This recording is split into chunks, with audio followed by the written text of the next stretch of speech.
We've been doing PUR glue with Kleiberit for the last many years. And about 6 months ago, the rep stopped by and asked if we'd try a new version of the PUR glue that he had to offer. The main reason was he was offering it to clients. They developed it in Germany because they have stricter regulatory standards there. They also sell it throughout some parts of Europe. Now, what it did for us is we tested it, we tried it. It's just an ME version. It's called a micro emissions version of the PUR glue.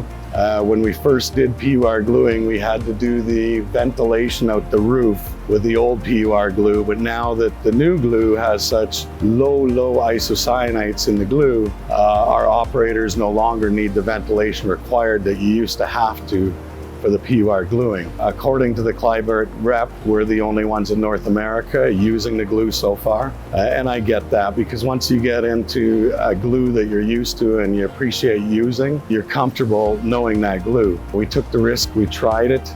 We did many samples for many months. It seems to react the same as the other PUR glue. It's helpful for the environment, it's helpful for our employees. And again, we don't have to run these exhausts all day long.